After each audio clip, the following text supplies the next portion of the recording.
जय शंभुनाथ दिगंबरम करुणाकरम जगदीश्वरम। जय शंभुनाथ दिगंबरम करुणाकरम जगदीश्वरम।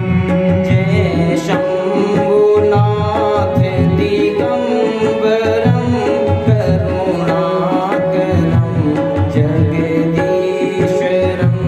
जय शंभुनाथ दिगंबरम करुणाकरम जगदीश्वरम।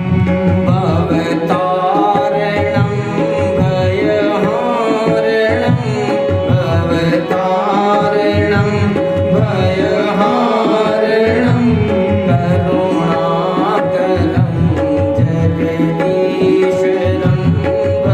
भवतारणं भयहारणं करुणाकरं जगदीश्वरं।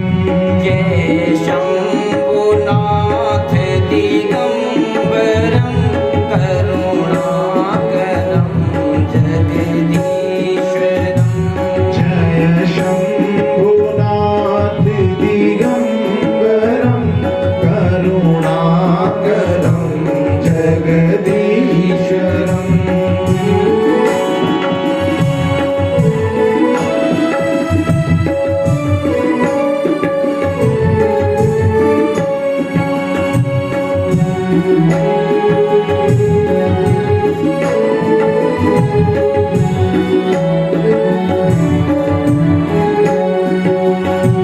मृगछाल अंग सुशोभितं करमाल दंड विराजितं। मृगछाल अंग सुशोभितं करमाल दंड विराजितं।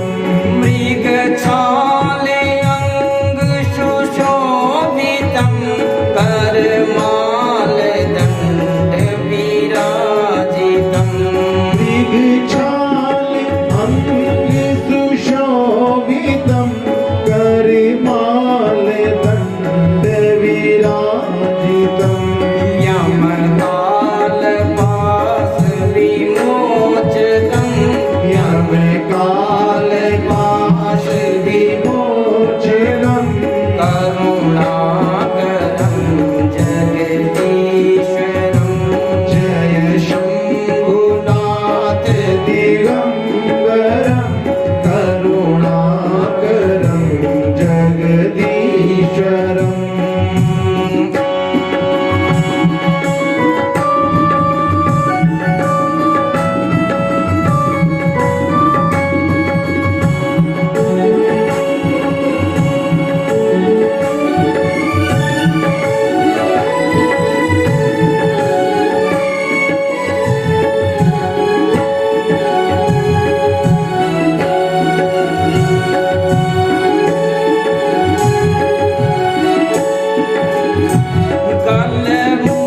गलमुंडमाल कपाल व्यातन भस्म शोभित सुंदरं। गलरुंडमाल कपाल व्यातन भस्म शोभित सुंदरं। गलरुंडमाल कपाल व्यातन भस्म शोभित सुंदरं। गलरुंडमाल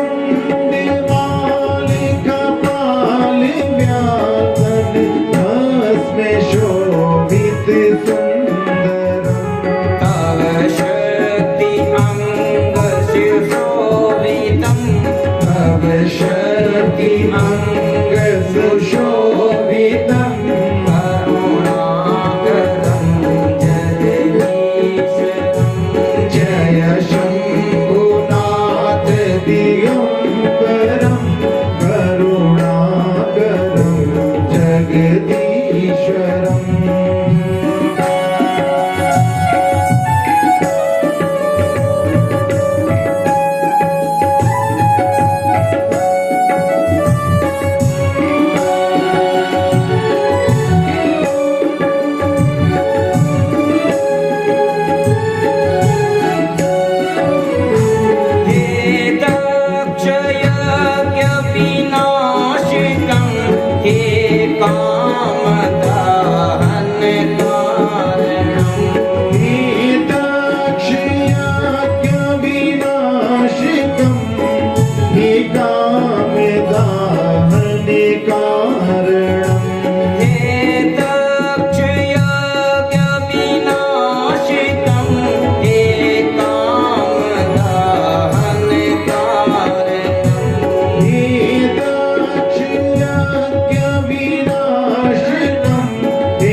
भागवत भगवान की, वृंदावन बिहारी लाल की, उमापति महादेव की, पवन सुत हनुमान की, जगदम्बा मैया की, गैया मैया की, सनातन धर्म की, बोलिए अपने अपने गुरु महाराज की।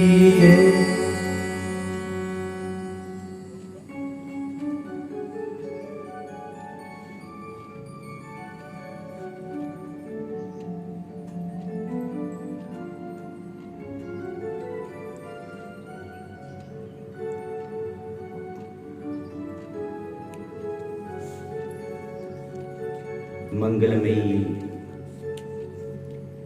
देवादि देव महादेव के इस पावन धाम में उपस्थित सभी भक्त प्रेमियों का, प्रभु प्रेमियों का व्यासपीठ से हार्दिक अभिनंदन है, स्वागत है।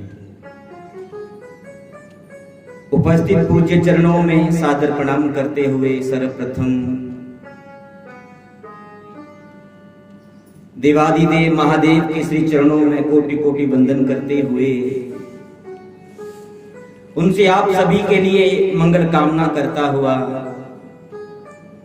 गुरुदेव भगवान के श्री चरणों में साष्टांग प्रणाम करते हुए उनसे शुभ आशीष की कामना के साथ महाराज श्री के श्री चरणों में व्यासपीठ से वंदन एवं प्रणाम करते हुए आइए आज के कथा सत्र में प्रवेश करें। इससे पूर्व अपने मन को महादेव के चरणों में समर्पित करते हुए, अपने अपने आराध्य के श्री चरणों में समर्पित करते हुए अपनी वाणी को पावन करें। इस भाव के साथ गुणगान करते हुए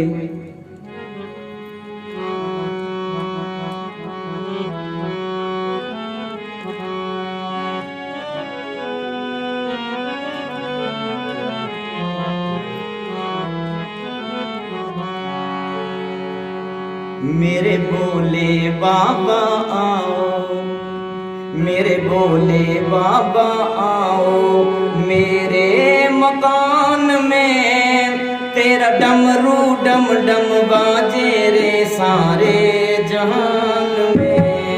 मेरे भोले बाबा आओ, मेरे भोले बाबा आओ, मेरे मकान में तेरा डमरू डम डम बाजे सारे जहान में, सारे जहान में।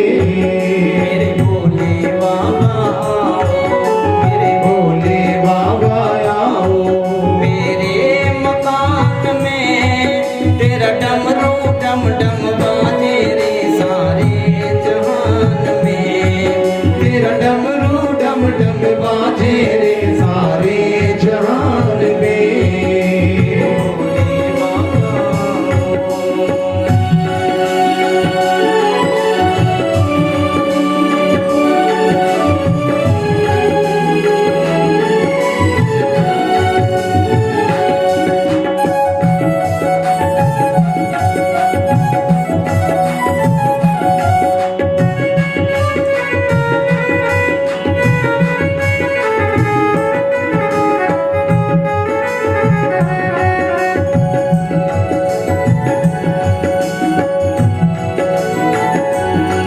बोले तुम्हारे वास्ते में गंगा जल लाई, गंगा जल लाई।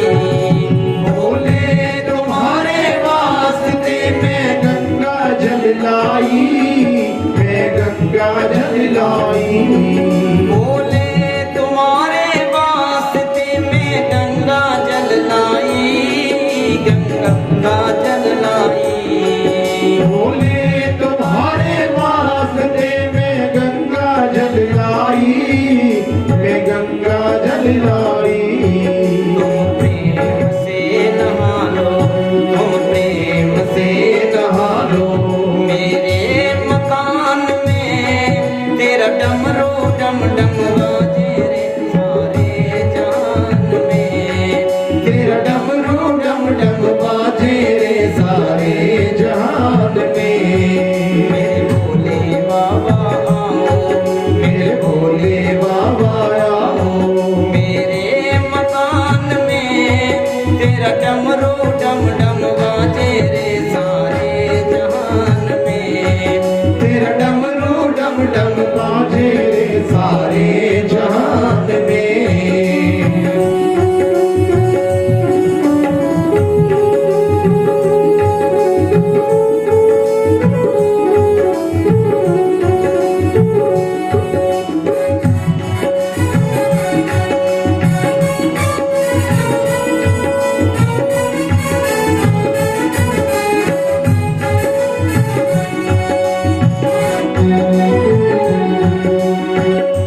बोले तुम्हारे वास्ते मैं पुष्पहार लाई, मैं पुष्पहार लाई।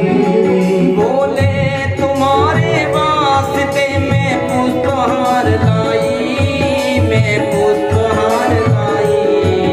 बोले तुम्हारे वास्ते मैं पुष्पहार लाई, मैं पुष्पहार लाई।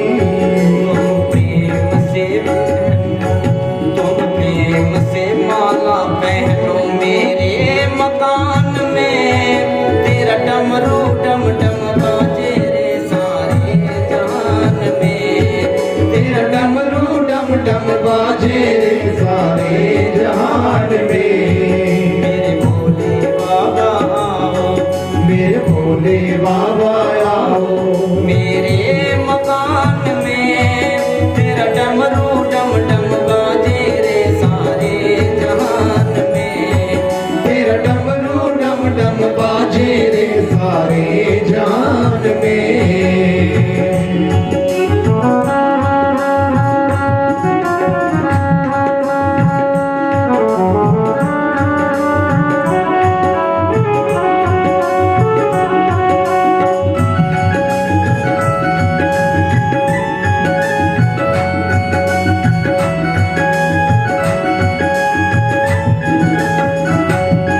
भोले तुम्हारे वास्ते मैं बागा पर लाई, मैं बागा पर लाई। भोले तुम्हारे वास्ते मैं वाघांबर लाई, मैं वाघांबर लाई।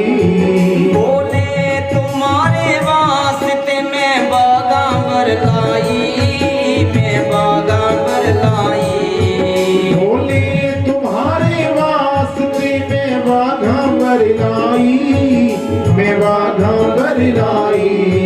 बागांबर तुम पहनो, वाघांबर तुम्हें पहनो, मेरे मकान में तेरा डमरू डम डम बाजे रे सारे जहान में, तेरा डमरू डम डम बाजे रे सारे जहान में। भोले बाबा आओ, मेरे भोले बाबा आओ, मेरे मकान में तेरा डमरू डम डम बाजे रे सारे जहान में, तेरा डमरू डम डम बाजे रे सारे जहान में।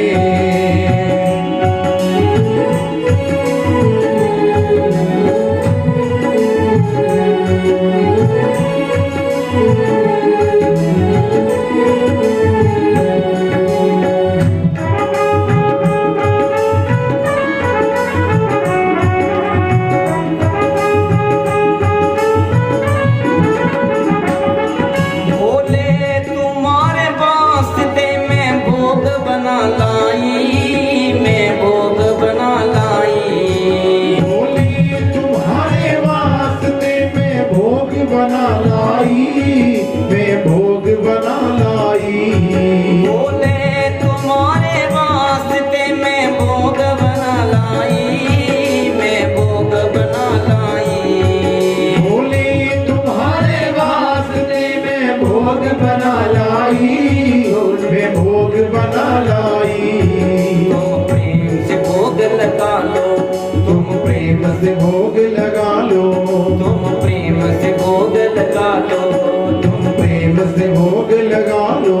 मेरे मकान में तेरा डमरू डम डम बाजे रे सारे जहान में, तेरा डमरू डम डम बाजे रे सारे जहान में। मेरे भोले बाबा आओ, मेरे भोले बाबा आओ, मेरे मकान में तेरा डमरू डम डम बाजे रे सारे जहान में।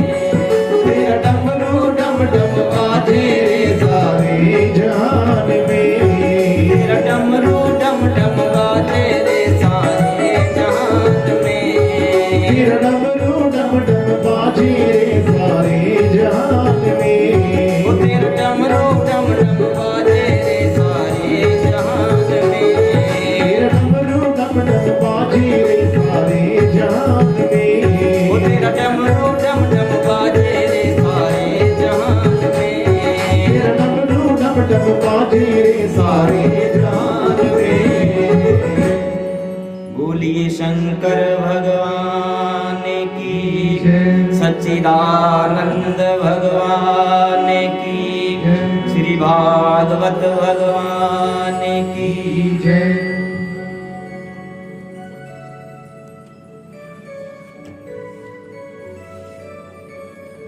तो आइए महादेव के श्री चरणों में वंदन करते हुए महादेव की कथा में प्रवेश करें, शिव कथा में प्रवेश करें। गत दिवस की कथा में आपने शिव महापुराण की कथा के महात्म्य के बारे में सुना, जाना कि किस प्रकार शिव कथा के माध्यम से पतित से पतित व्यक्ति भी अपने जीवन का कल्याण कर पाता है।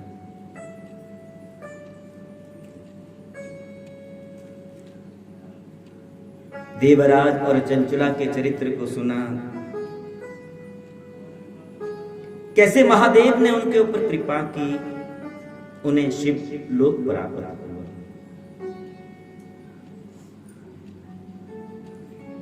सूत जी महाराज जो कि तीर्थराज प्रयाग की धरा के ऊपर शौनकादि ऋषियों को शिव महिमा सुना रहे हैं,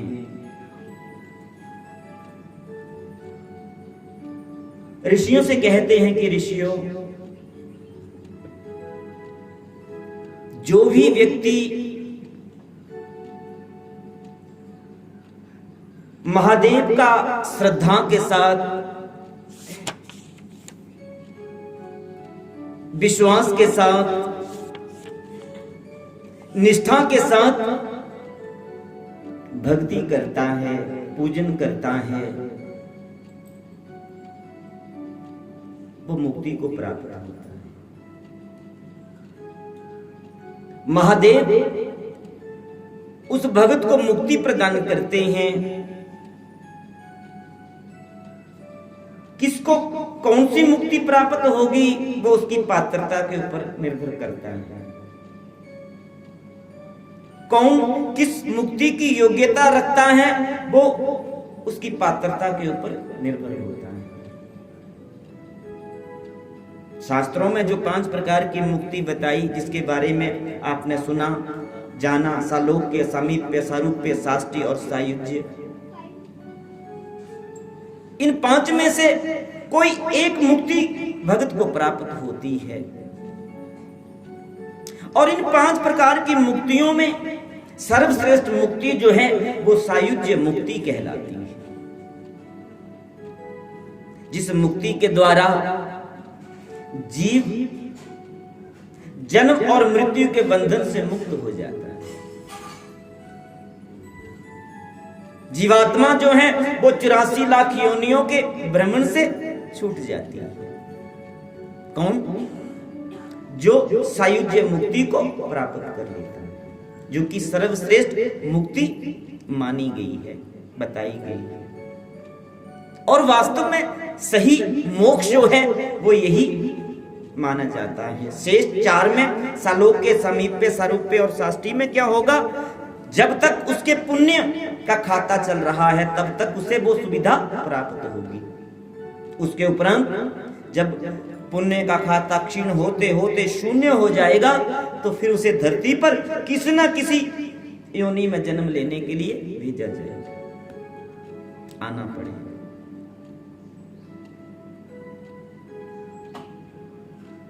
और महादेव की भक्ति के मुख्य 3 प्रकार बताए हैं।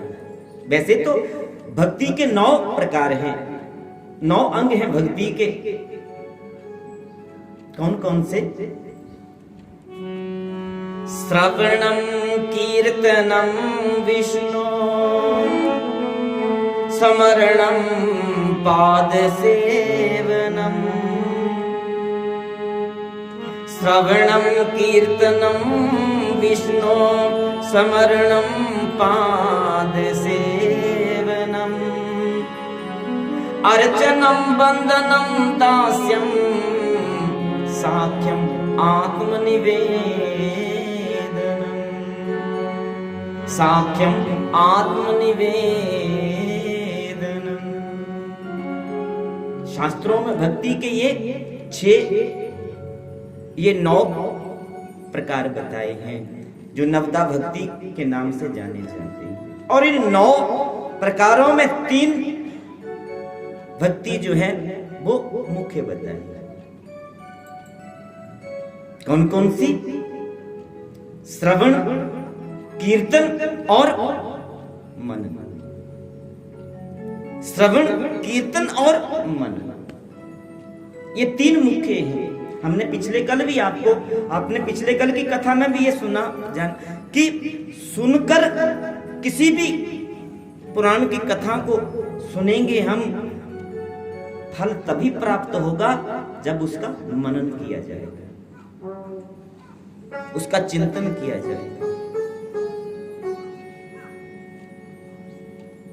जब तक सुनकर के हम चिंतन और मनन नहीं करेंगे हमें फल प्राप्त नहीं होगा, हमें लाभ प्राप्त नहीं होगा। तो यहां भी वही बात बताई जा रही है कि भक्ति के 3 जो मुख्य अंग हैं, श्रवण, कीर्तन और मनन।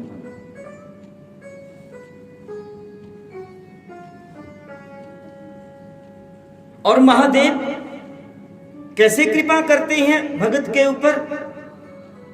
जो भी महादेव की भक्ति करता है, कैसे महादेव की भक्ति की जाती है, कैसे महादेव की आराधना की जाती है। देखिए, महादेव की आराधना 2 स्वरूपों में की जाती है। महादेव के 2 स्वरूप हैं। कौन कौन से? एक लिंगाकार स्वरूप है और दूसरा मूर्तिकार स्वरूप। ऐसे ही है ना, हम किसी भी देवालय में, शिवालय में जाएं तो हमें कैसे दर्शन होते हैं महादेव के? शिवलिंग के रूप में, लिंगाकार स्वरूप में और मूर्ति स्वरूप में। लेकिन शिव पुराण की कथा में यह बताया गया है कि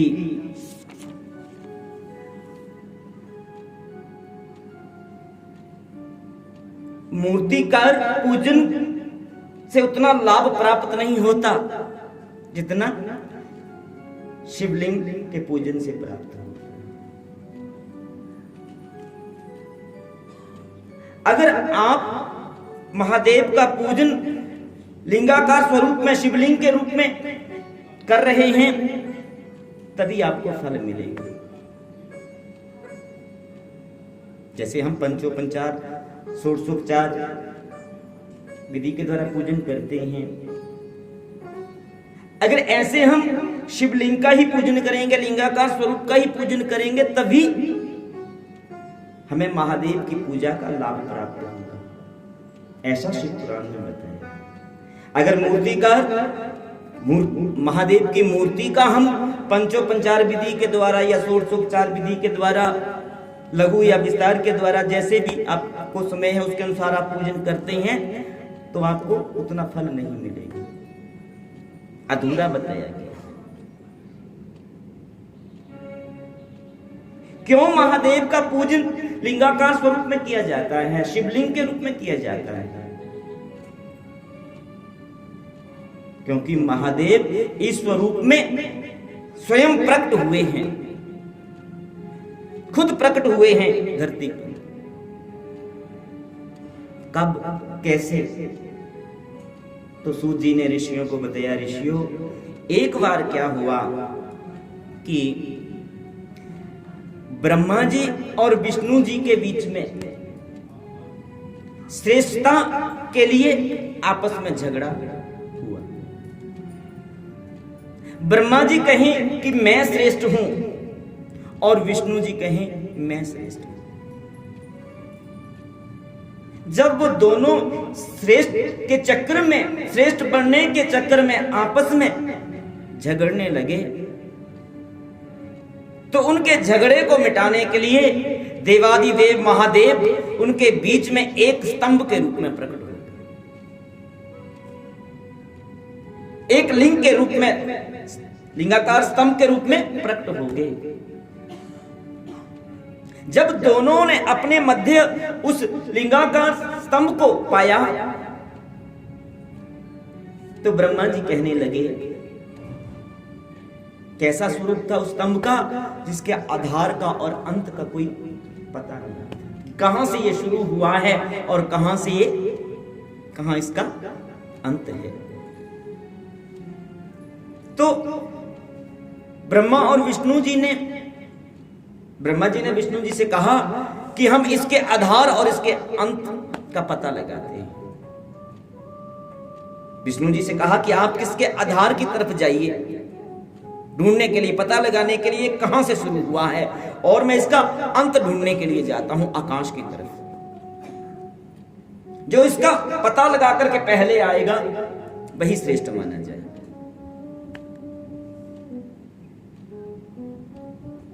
जब ब्रह्मा जी ने श्री हरि विष्णु जी से ऐसा कहा तो विष्णु जी ने उनकी बात को स्वीकार किया, माना, और उस स्तंभ का आधार ढूंढने के लिए, जानने के लिए नीचे की तरफ चले, पाताल की तरफ चले, और ब्रह्मा जी आकाश की तरफ चले। चलते चलते काफी समय बीत गया, काफी समय बीत गया, वर्ष व्यतीत हो गए, लेकिन ना श्री हरि विष्णु उस स्तंभ का आधार ढूंढ पाए कि ये कहां से शुरू हुआ है, और ना ब्रह्मा जी उसका अंत ढूंढ पाए कि इसका अंत कहां पर हुआ।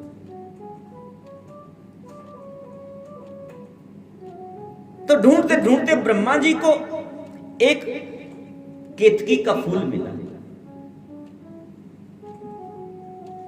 उस केतकी के फूल को जब देखा तो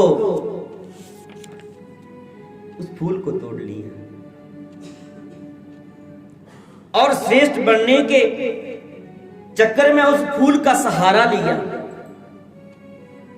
नीचे आए, ऊपर से नीचे आए, और आकर के श्री हरि विष्णु जी से कहने लगे कि क्या आपने इस स्तंभ का आधार ढूंढा?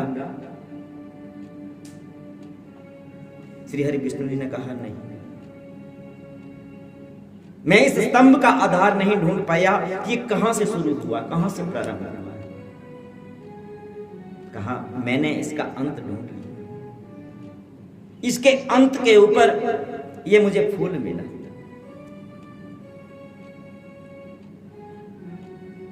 झूठ का सहारा लिया, श्रेष्ठ बनने के चक्कर में ब्रह्मा जी ने झूठ को अपना लिया और उस केतकी फूल को गवाही देने के लिए कहा, और उस फूल ने ब्रह्मा जी की बात का समर्थन किया।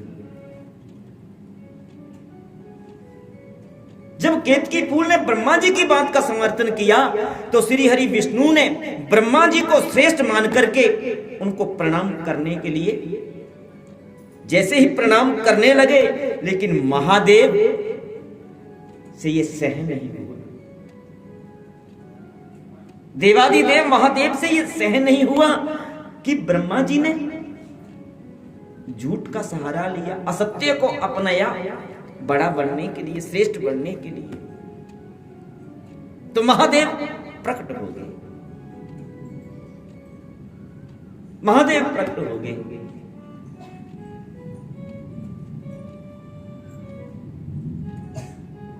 श्री हरि विष्णु से कहा, जो कि प्रणाम करने चले थे, कहा रुको, श्रेष्ठ ये नहीं, श्रेष्ठ आप हो। श्रेष्ठ आप हो जिन्होंने श्रेष्ठ बनने के लिए सत्य को अपनाया है, छल नहीं किया, कपट नहीं किया। ब्रह्मा ने छल के द्वारा, कपट के द्वारा असत्य को अपना करके ये झूठ कह रहे हैं क्रोध में आकर के काल भैरव को प्रकट किया और ब्रह्मा जी को दंडित करने के लिए उसे आदेश किया। तो काल भैरव ने क्या किया, ब्रह्मा जी के उस पांचवें मुख को, जिस मुख के द्वारा उन्होंने झूठ कहा था, उस मुख को काट दिया, उस शीश को काट दिया, उस पांचवें शीश को काट दिया।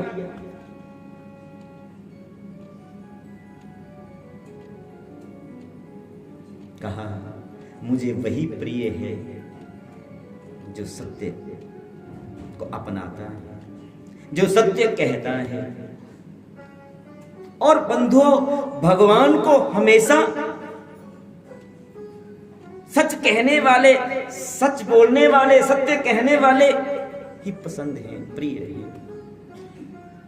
इस बात को गोस्वामी तुलसीदास जी ने बड़ा सुंदर एक चौपाई के द्वारा बताया है, रामचरितमानस में दर्शन करवाया है कि मोहे छल छिद्री कपटी न भावा, मोहे छल छिद्री कपटी न भावा, मोहे छल छिद्र कपट न भावा, मोहे छल छिद्र कपट न भावा, निर्मल मन जन सोही मोहे पावा, निर्मल मन जन सोई मोहि पावा, मोहे छल छिद्र कपट न भावा, मोहि छल छिद्र कपट न भावा। भगवान को हमेशा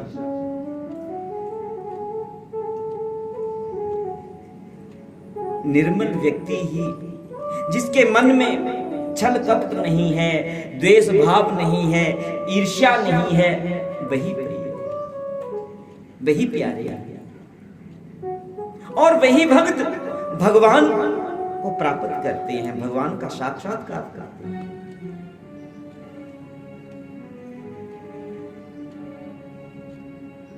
महादेव ने श्री हरि विष्णु को अपनी समानता प्रदान की कि आप मेरे बराबर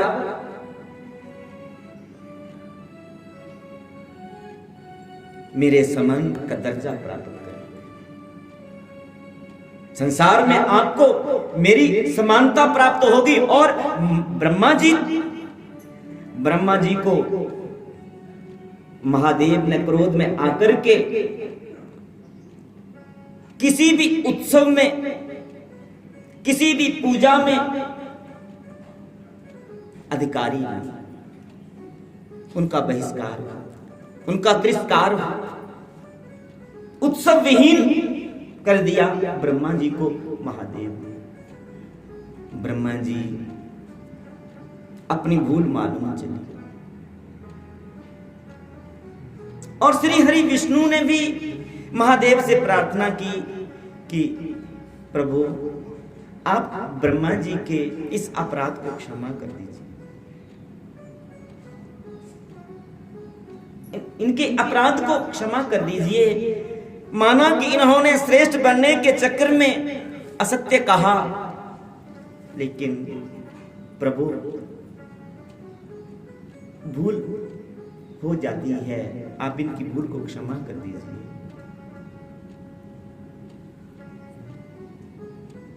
महादेव ने श्री हरि विष्णु के कहने पर ब्रह्मा जी को एक वरदान दिया कि मैं तुम्हें यह वरदान देता हूं कि कोई भी यज्ञ जो है वो तुम्हारे बिना पूर्ण नहीं होगा, कोई भी यज्ञ तुम्हारे बिना पूर्ण नहीं होगा। त्रिदेवों की उपस्थिति ही उस यज्ञ को पूर्ण किया करेगी, किसी भी यज्ञ को त्रिदेवों की उपस्थिति ही पूर्ण किया करेगी।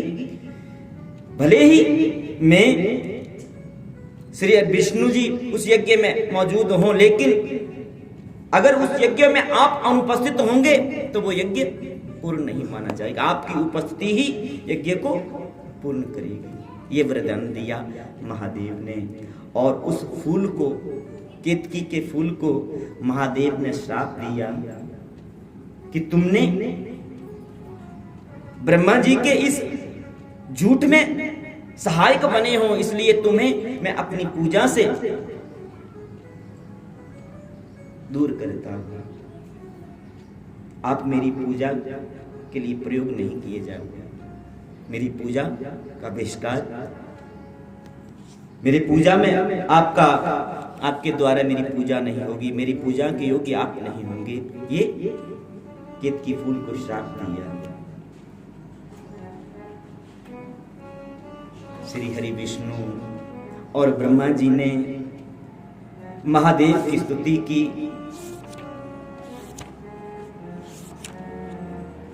दोनों देवों ने, श्री हरि विष्णु और ब्रह्मा जी महादेव की स्तुति करने लगे।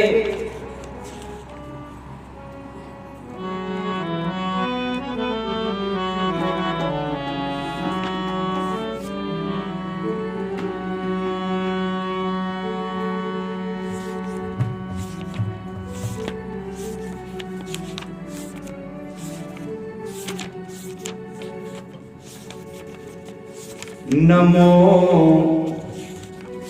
भूतनाथं विभुं विश्वनाथं, नमो भूतनाथं विभुं विश्वनाथं, प्रभो प्राणनाथं विभुं विश्वनाथं, नमो प्राणनाथं विभुं विश्वनाथं, प्रियं शंकरं भजे भूतनाथं, प्रियं शंकरं भजे भूतनाथं, प्रियं शंकरं भजे भूतनाथं, प्रियं शंकरं भजे भूतनाथं, प्रभो प्राणनाथं विभुं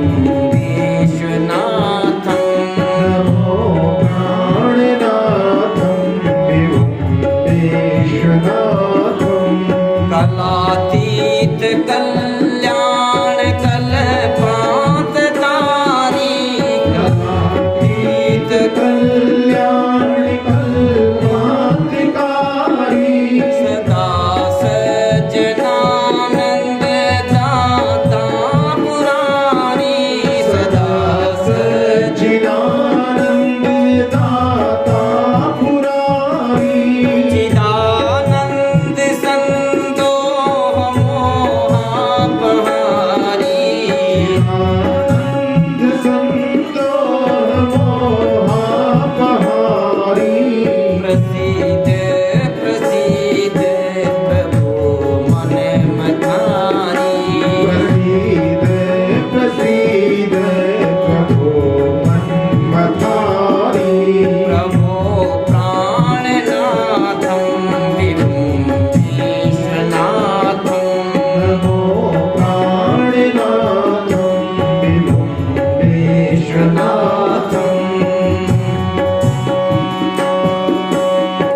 भगवान की जय। महादेव ने जब श्री हरि विष्णु के निवेदन करने पर ब्रह्मा जी को यज्ञ में स्थान दिया और उनके भूल को क्षमा किया, तो महादेव दोनों देवों से कहने लगे, ब्रह्मा जी और विष्णु जी से, कि आज फाल्गुन मास के कृष्ण पक्ष की चतुर्दशी तिथि, महादेव कब प्रकट हुए थे? स्तंभ के रूप में कब प्रकट हुए थे? इसी मास, इसी फाल्गुन मास के कृष्ण पक्ष में चतुर्दशी तिथि के दिन कहा आज का ये दिन जो है वो महाशिवरात्रि के नाम से जाना जाए। आज का ये दिन महाशिवरात्रि के नाम से जाना जाए। कौन सा दिन? फाल्गुन मास के कृष्ण पक्ष की चतुर्दशी तिथि का दिन। चतुर्दशी तिथि को, कृष्ण पक्ष की चतुर्दशी तिथि को मेरा प्राकट्य हुआ है इस स्वरूप में, तो हर मास की कृष्ण पक्ष की चतुर्दशी तिथि जो है वो शिवरात्रि के रूप में मानी जाएगी। हर मास के कृष्ण पक्ष की चतुर्दशी तिथि मासिक शिवरात्रि के रूप में, और फाल्गुन मास के कृष्ण पक्ष की चतुर्दशी तिथि जो है वो महाशिवरात्रि के रूप में मानी जाएगी। जो भी भक्त श्रद्धा के साथ, प्रेम के साथ, निष्ठा के साथ मेरे इस लिंगाकार स्वरूप का पूजन किया करेगा, मैं उसके ऊपर कृपा करूंगा, वो मेरी कृपा को प्राप्त करेगा। सूत जी ऋषियों को बता रहे हैं कि ऋषियों, इस प्रकार महादेव का शिवलिंग के रूप में प्राकट्य हुए। शिवलिंग का क्या मतलब है? लिंग का अर्थ क्या है? लिंग का अर्थ है चिन्ह, प्रतीक।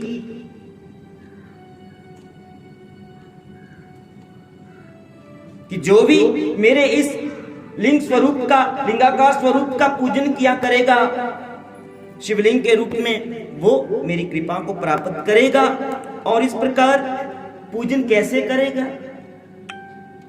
जैसे भगत सामर्थ्य हो।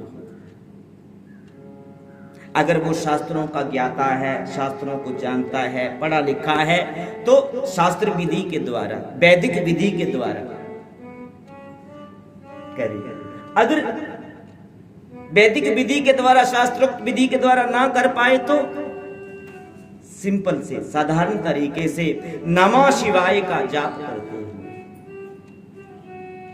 ओम नमः शिवाय का जाप करते हुए आप कोई भी सामग्री महादेव को अर्पण करिए, नमः शिवाय का उच्चारण करके महादेव स्वीकार करेंगे। ये नमः शिवाय महामंत्र है, शिव पुराण में महामंत्र बताया है, जिसे साधारण से साधारण व्यक्ति भी अपना सकता है। साधारण से साधारण व्यक्ति भी इसके द्वारा महादेव का पूजन कर सकता है। अनजान से अनजान व्यक्ति भी, जिनको शास्त्रों का ज्ञान नहीं है, जो ज्यादा पढ़ा लिखा नहीं है, वो भी महादेव की पूजा को कर सकता है। ये नमः शिवाय का जाप करते हुए, नमः शिवाय का उच्चारण करते हुए, और महादेव की कृपा को प्राप्त करने के लिए, महादेव की भक्ति करने के लिए सबसे सरल साधन है। चलते उठते खाते पीते नमः शिवाय, नमः शिवाय, नमः शिवाय। आइए थोड़ा हम भी इस पंचाक्षर मंत्र का सहारा लें। ओम नमः शिवाय, ओम नमः शिवाय, ओम नमः शिवाय,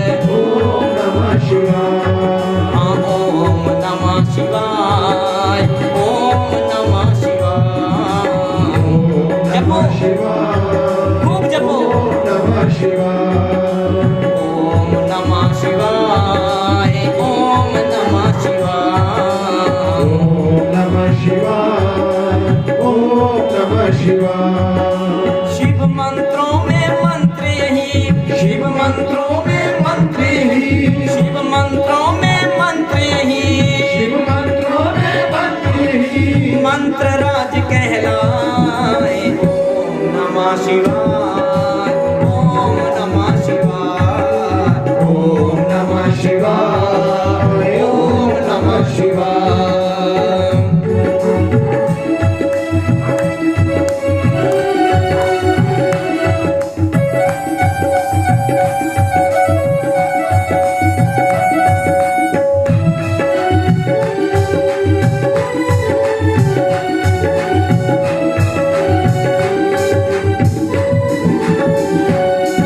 हम किसी भी मंत्र का या नाम का गायन के द्वारा अगर जाप करते हैं, उच्चारण करते हैं, तो कैसे करना चाहिए? किसी भी मंत्र का हम या नाम का गायन विधि के द्वारा अगर उच्चारण करते हैं, जाप करते हैं, तो कैसे करना चाहिए? कर ताल के द्वारा, ताली के द्वारा। क्योंकि ये ताली जो है ये तुलसी दल का काम करती है।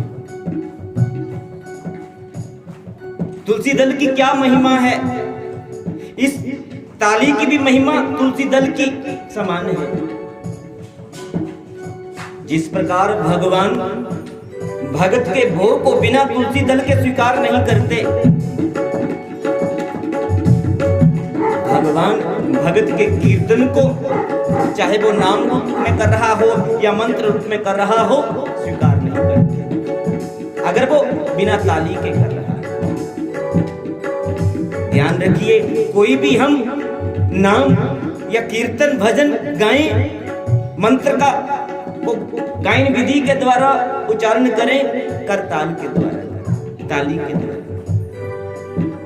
ओम नमः शिवाय, ओम नमः शिवाय, ओम नमः शिवाय, ओम नमः शिवाय, ओम नमः शिवाय, ओम नमः शिवाय। ओम नमः शिवाय, ओम नमः शिवाय। वो शिव मंत्रों में मंत्र यही, शिव मंत्रों में मंत्र यही, शिव मंत्रों में मंत्र यही, शिव मंत्रों में मंत्र यही, मंत्र राज कहलाए। ओम नमः शिवाय, ओम नमः शिवाय, ओम नमः शिवाय, ओम नमः शिवाय।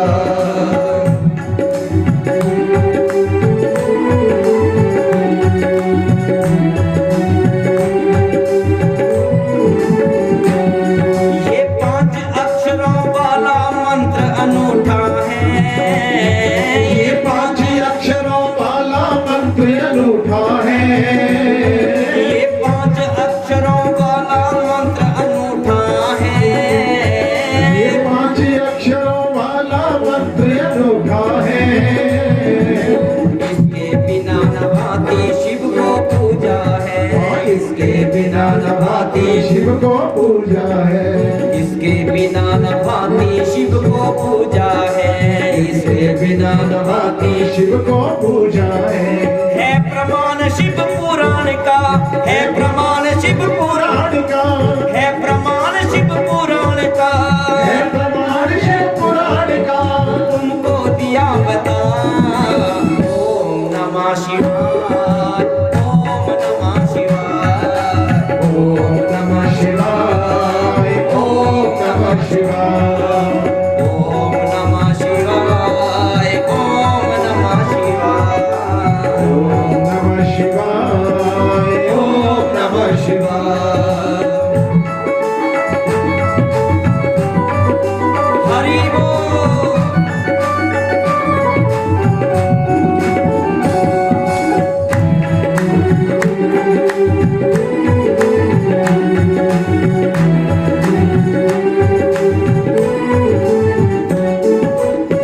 करता शिव वंदना नित नेम से, जो करता शिव वंदना नित नेम से, जो करता शिव वंदना नित नेम से, जो करता शिव वंदना नित नेम से। मैं नहीं कह रहा, कथा कह रही है, शास्त्र कह रहा है। जो करता शिव वंदना नित नेम से, जो करता शिव वंदना नित नेम से, जपता निरंतर नाम श्रद्धा प्रेम से, जपता निरंतर नाम श्रद्धा प्रेम से, जपता निरंतर नाम श्रद्धा प्रेम से, जपता निरंतर नाम श्रद्धा प्रेम से। वो जो करता शिव वंदना नित नेम से, जो करता शिव वंदना नित नेम से, जपता निरंतर नाम श्रद्धा प्रेम से, जपता निरंतर नाम श्रद्धा प्रेम से। हो जाती पूर्ण कामना, हो जाती पूर्ण कामना, हो जाती पूर्ण कामना, हो जाती पूर्ण कामना, और सब बाधा टल जाए। ओम नमः शिवाय, ओम नमः शिवाय, ओम नमः शिवाय, ओम नमः शिवाय। ओ शिव मंत्रों में मंत्र यही, शिव मंत्रों में मंत्र यही, शिव मंत्रों में मंत्र यही, शिव मंत्रों में मंत्र यही, वो मंत्र राज कहलाए। ओम नमः शिवाय, ओम नमः शिवाय, ओम नमः शिवाय, ओम नमः शिवाय।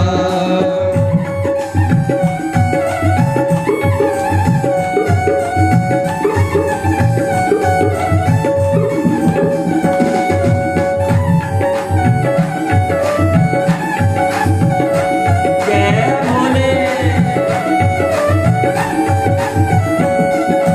एक बार जो शिव को अपनाता है, एक बार भी जो शिव को अपनाता है, एक बार जो शिव को अपनाता है, एक बार जो शिव को अपनाता है, जन्म जन्म उसका भोला हो जाता है, जन्म जन्म उसका भोला हो जाता है, जन्म जन्म उसका भोला हो जाता है।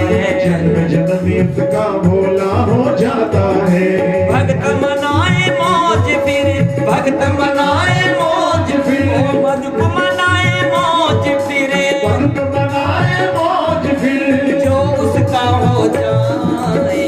ओम नमः शिवाय, ओम नमः शिवाय, ओम नमः शिवाय, ओम नमः शिवाय, ओम नमः शिवाय, ओम नमः शिवाय, ओम नमः शिवाय, ओम नमः शिवाय। ओम नमः शिवाय, ओम नमः शिवाय, ओम नमः शिवाय, ओम नमः शिवाय।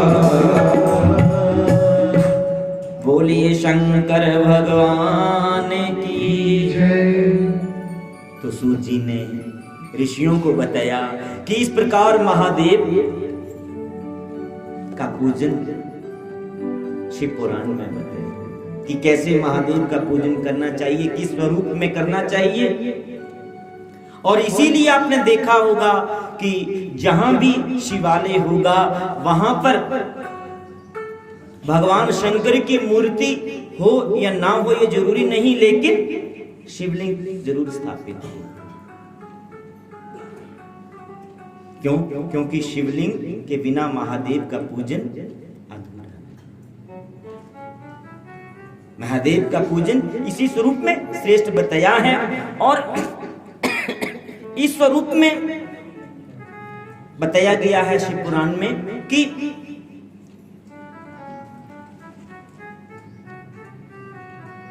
मनुष्यों के द्वारा अगर कहीं पर शिवलिंग की स्थापना की गई है, किसी मनुष्य के द्वारा जिस स्थान पर शिवलिंग की स्थापना की गई है उस शिवलिंग के चारों तरफ 100 हाथ की दूरी जो है वो शिव क्षेत्र कहलाती है।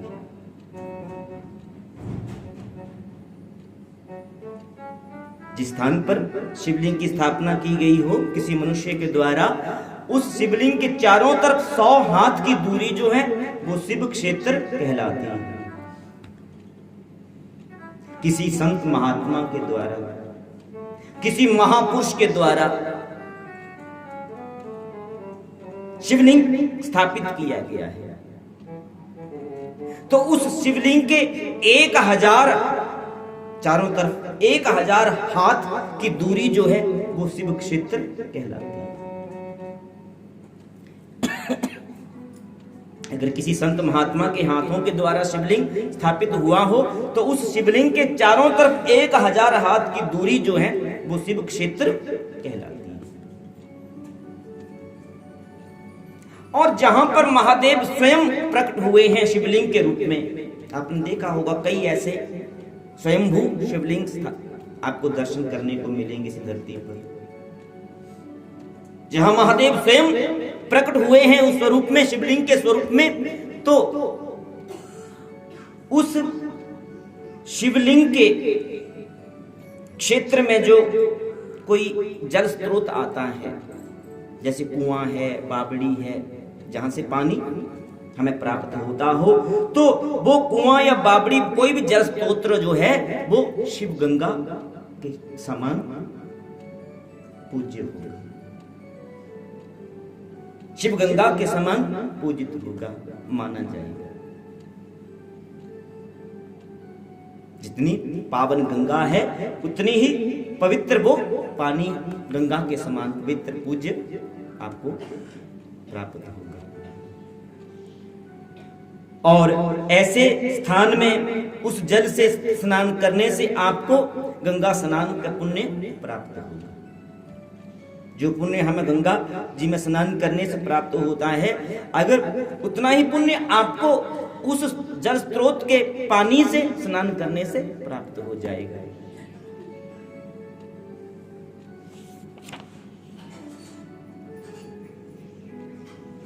महादेव कि शिवलिंग की स्थापना के लिए बताया गया है कि कैसे पार्थिव शिवलिंग का निर्माण करके महादेव का पूजन करना चाहिए। आपने देखा होगा हम अपने अपने घरों में अनुष्ठान करवाते हैं, महामृत्युंजय का पाठ करवाते हैं, तो आचार्य कैसे पूजन करवाते हैं? पार्थिव मिट्टी का शिवलिंग निर्माण करवा करके ही, तो पार्थिव शिवलिंग का निर्माण करके पूजन करना चाहिए। लेकिन पार्थिव शिवलिंग का कैसे? तो जो मिट्टी चाहिए उसके लिए बताया है कि वो किसी तालाब, कुआं या जल के, जहां भी जल प्रवाहित हो रहा हो उसके भीतर की मिट्टी जो है वो श्रेष्ठ मानी गई। जल के बीच से मिट्टी लेकर के उसके द्वारा शिवलिंग का निर्माण किया जाए और पूरे मंडल के साथ पूजन किया जाता है। तो इस प्रकार शिवलिंग के प्राकट्य के बारे में सूत जी ने शौनकादि ऋषियों को बताया। शौनकादि ऋषि सूत जी से पूछते हैं, सूत जी हमें आप महादेव के चरित्रों के बारे में बताइए कि कैसे महादेव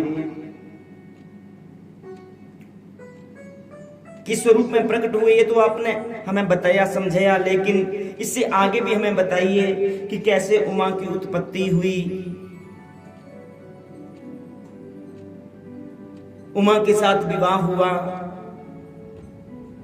महादेव के और चरित्र हमें सुनाइए विस्तार के साथ, हम शिव महिमा को सुनना चाहते हैं। सूत जी ऋषियों के निवेदन पर सृष्टि काल से कि कैसे इस सृष्टि की उत्पत्ति होती है। कहा ऋषियों, जब इस धरती पर कुछ नहीं था, महाप्रलय के बाद जब ये सृष्टि जल में समा चुकी थी, जल में विलीन हो चुकी थी, कुछ नहीं था। ये रोशनी नहीं थी, ये सूर्य चांद नहीं थे, ये पेड़ पौधे वृक्ष नहीं थे, हम और तुम में से कोई भी नहीं था। चारों तरफ अंधेरा ही अंधेरा, अंधकार ही अंधकार। लेकिन सब कुछ ना होते हुए, सब कुछ ना रहते हुए भी जो शेष था वो परम तत्व, वो ईश्वर, जिसे योगी अपने हृदय आकाश में देखते हैं, अनुभव करते हैं, जो सत्य है, अनंत है, आनंद का स्वरूप है, वो अमृत, उनको ही योगी, ज्ञानी,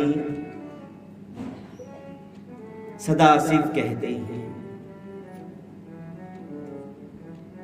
सच्चिदानंद कहते हैं, निराकार भगवान कहते हैं। उन्होंने अपने संकल्प से एक शक्ति को प्रकट किया।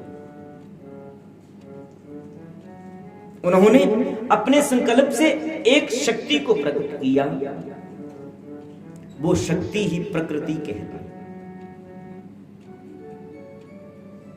वो शक्ति ही प्रकृति कहलाई। वह शक्ति ही माया,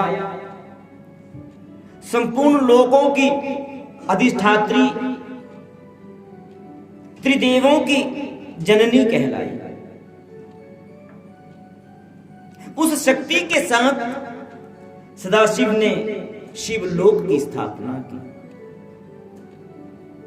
महादेव ने उस शक्ति के साथ ही शिवलोक की, शिवधाम की स्थापना की। एक क्षेत्र की रचना करके उसे शिवलोक का नाम दिया,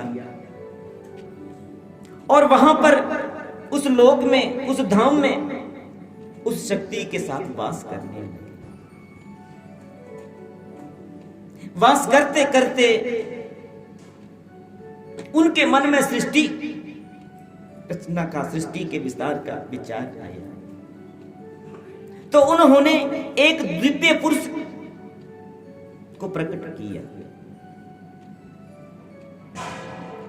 एक पुरुष का निर्माण किया। कब? जब उनके मन में सृष्टि रचना का भाव आया, एक से अनेक होने का विचार आया, तो उन्होंने एक दिव्य पुरुष को प्रकट किया। उस दिव्य पुरुष को प्रकट किया तो हाथ जोड़ करके वो दिव्य पुरुष प्रणाम करते हुए महादेव से, सदाशिव से निवेदन करते हैं, मेरे लिए क्या आदेश है, क्या आज्ञा। तो देवादिदेव महादेव ने कहा, मैं एक से अनेक होना चाहता हूं, इसलिए सृष्टि की रचना चाहता हूं। आप सर्वत्र, सारे जगत में सर्वत्र व्यापक हो, सारे संसार में आपका विस्तार होगा, इसलिए आपका नाम विष्णु होगा। आप विष्णु के नाम से इस जगत में प्रसिद्धि को प्राप्त करोगे।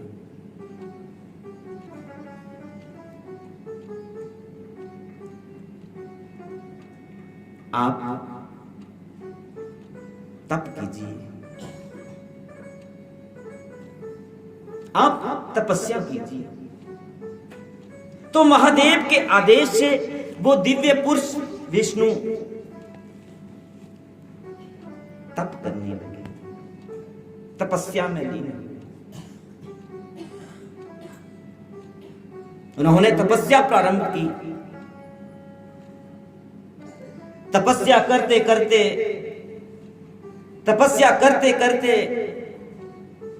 क्या हुआ? तपस्या करते करते उनके शरीर से जल की धाराएं प्रकट हुई। उनके शरीर से जल की धाराएं प्रकट हुई। इतनी जल की धाराएं प्रकट हुई कि सारे हर जगह जल ही जल, सर्वत्र जल ही जल, जहां देखे वहां जल ही जल नजर आने लगे।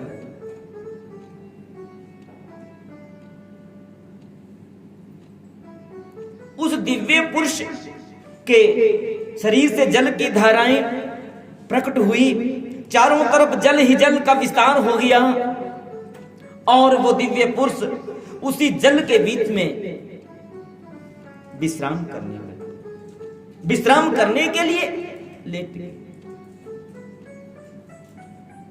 तपस्या के द्वारा जब उनको उनके शरीर को थकावट महसूस हुई तो वो उसी जल के बीच में विश्राम करने के लिए लेट गए। उनके शरीर से जल की धाराओं का प्राकट्य हुआ